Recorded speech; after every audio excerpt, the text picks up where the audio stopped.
Hello, Blaine Gray from Plastering for Beginners here, and today I'm going to talk about the sponge float. And this is a form of plastering where when you've applied your first, second coat and laid in, instead of flattening off with your trowel, you use a sponge float to flatten a wall down, and then from there you carry on the plastering process. So it's a different way of plastering it to your traditional way, and I've been doing this for about on and off 4 years. Never really followed it up. Obviously, Gaz from Plastering Force, that's his main way of doing it. So I just thought I'd show my input in it. So as you can see, I've got my sprayer, so I'm literally putting a light haze of water over the wall. I've applied my first coat of plaster, I've done my second coat, and I've done the initial flattening. So that's what I'm up to now. So we're about 50 minutes, an hour into the process. So the plaster's on, it's been flattened off, and I'm literally just spraying it with this with the little sprayer bottle I've got here. And the other one broke, which isn't relevant to anything, but there you go. And the reason I did this today is because I had a bad reaction. This is onto an existing wall, and the PVA wasn't reacting well to the plaster, so I decided to get my sponge float out. And every time I use it, I wonder why I don't do it more often, because it is such a good way of plastering, but I'm just so set in my ways that I always forget to do it almost. So today I thought I'd give you a little tutorial on how I do it and how I go about it. So like I said, just a light haze of water. You don't want too much, and just enough to lubricate the plaster and bring it back to life, because we are going to be floating it up with a sponge, which I'm going to show you right now. And I'm using a Raffina. I've got a fine float, so it's I usually use a medium to fine coarse one, but this is a fine sponge float, and to be honest, I quite enjoyed using it. And the way I float with everything, I use a figure of eight method, which is just the way I'm used to floating my render, my plaster, and that's the way I've always done it. So this is the way I use it to flatten it. Keep my sponge float close to the plaster, and like you would do as if you were floating a wall, keep it close and just follow your circles round to try and flatten wall, try and get it as flat for the plaster as possible really. Work around the edges, try and keep them nice and worked. It's a good way of keeping it tight to your existing wall. And yet there you can see I'm just using the figure of eight method to really flatten the wall down. There's enough water on there to keep the float going without it dragging. If it starts to pull in it, you can feel resisting on the sponge. It might be that you haven't got enough water on the wall, or you've left it too late. You don't want much resistance against it. You just want it to glide across the wall and be able to just float it down whilst keeping it nice and lubricated from the spray before. So as you can see, I'm just working out across the whole wall there, making sure I've got every area covered. You don't want to miss a section, because it'll just keep it inconsistent. You want to make sure that the whole wall's floated up. So that's that bit done. Now I don't usually use this. This is a new method for me, but I'm using the old speed skim, which I got from Ox. Must admit, great piece of kit. But I don't usually use this, but now I'm so in love with it that I use it for every stage of plastering. So for this, I'm going to show you purposes. I'm going to use the speed skim. This is literally a minute after I've just used a sponge float, and I'm going to use it now just to flatten the wall down, keep the wall nice and flat after the sponging process, just to make sure I've got most of the plaster flattened off now. So working left to right, working from all the angles, trying to get every area flattened in. So that's what I'm doing at the moment, because you don't want to leave it too long when you've used a sponge float. If you wait too long, the whole grain and the markings you've left with the float, it'll dry and you'll really struggle to get it out. This is one of the main problems with doing it really. If you're not on the ball and you leave it too late, it can really ruin your wall and leave a lot of horrible markings on. So you want to be on the ball, make sure it's not drying too fast, but also you don't want to get it too soon either. If you get it too soon, you're just going to have a really watered slurry all over. You're going to get on the floors, you're going to get it all over the walls, and it's just going to be really inefficient to flatten it off at an early stage. So if you're not using a speed skim, I'd probably wait 5-7 minutes after, this is where I use my, this is a Rafina Superflex, and this is a Superflex 2, which is a cracking trowel, by the way. I should have put a review in soon, but I haven't. So if you only to use 2 trowels for the sponging process, I'd use my Marshalltown, use a sponge float, float it up, wait 5 minutes, and that's when I'd flatten it in. It's taken up a little bit, the plaster's not too wet now, but you really want to get rid of all the markings you've left from the float, because it can, like I said, dry up quite fast and catch you off guard. So if it still feels a bit wet, too wet after the 5, 6, 7 minute mark, give it a few more minutes, let it take up, and then come back to it maybe another 5 minutes later. But just really watch it. You don't want it to set, because it will ruin your wall. So what I'm doing it now is flattening the wall in after the speed skim, getting rid of any marks that have been left behind. It obviously is an existing wall, so the speed skim, obviously at 1.2 metre range, will miss some sections. It is existing, it's an old wall, and it's not completely flat like a new build would be. So I'm using my speed skim to flatten it off now, get any bits of mist behind, really focus on filling it in and getting your wall nice and flat, nice and smooth, which is great for the speed skim. It leaves what I find a really consistent finish. So I'm doing a cross trowel now. I'm doing it nice and early, because with the speed skim I was working at every which angle. But after this sponge float, I just like to do a cross trowel across against the wall, really. Try and get it as flat as possible. It's the way I do it. Working in your angles, keeping them nice and clean there, keeping it tucked in, and just work across your wall. Again, this is the Rafina Superflex 2. It's a stiffer design, it's got a narrower blade, so it just, you've still got a stiff enough trowel to keep your wall nice and flat without worrying about ripples being left behind with the standard Superflex. If I wasn't using this, I'd probably still be using the Marshalltown at this point, just to make sure you're not going to get caught off guard with the ripples that a Superflex can leave when you're flattening off.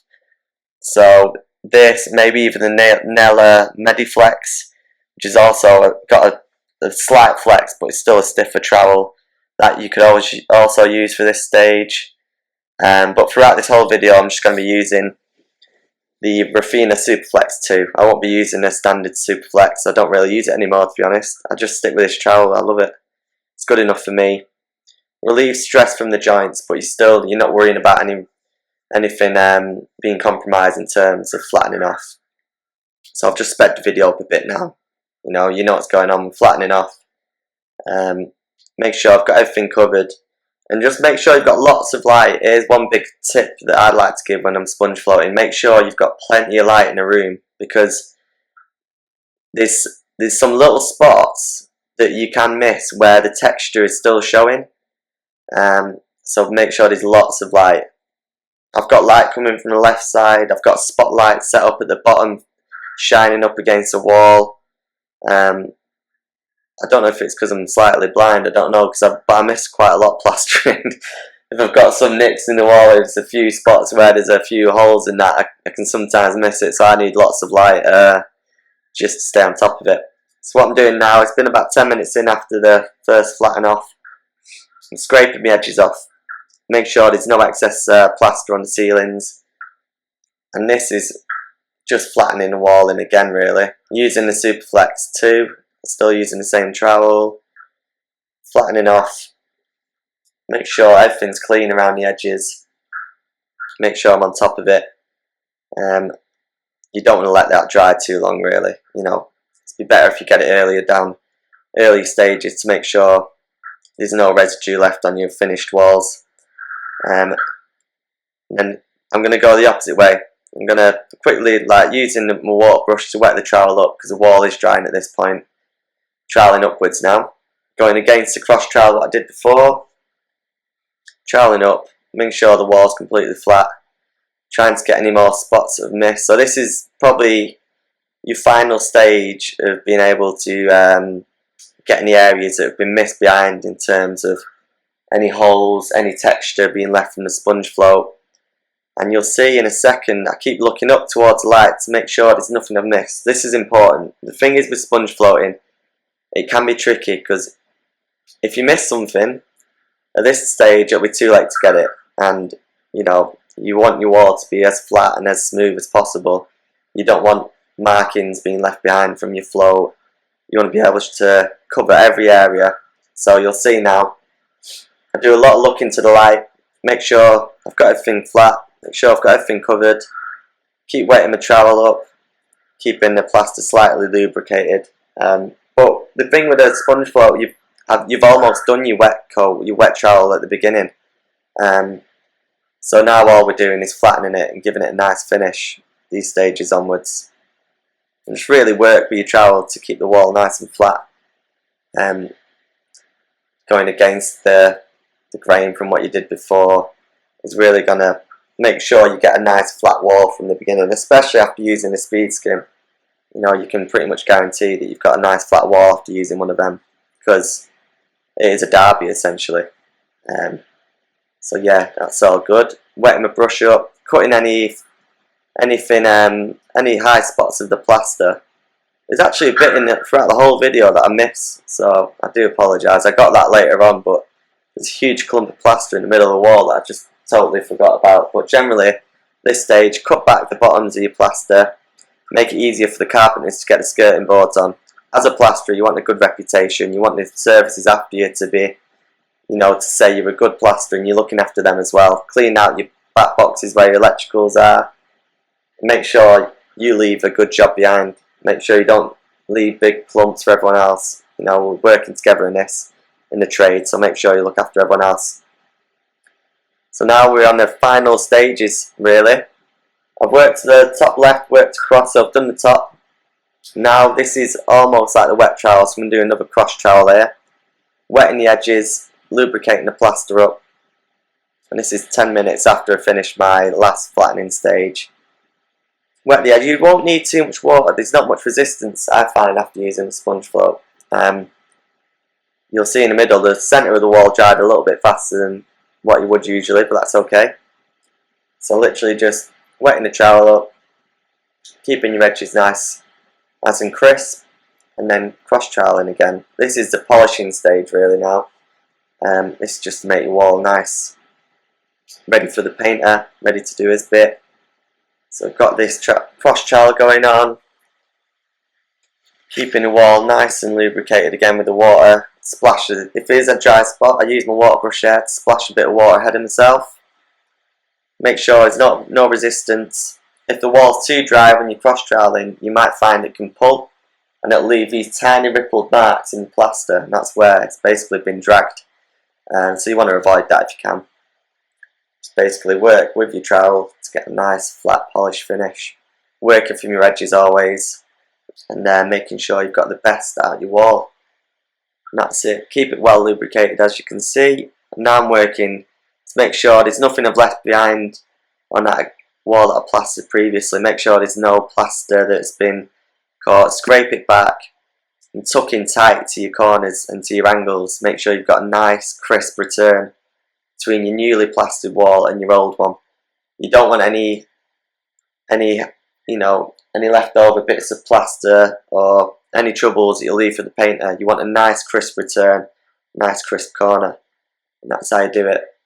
Just make sure everything's clean, everything's troweled in, and as you can see, you'll get a good finish at the end doing it this way.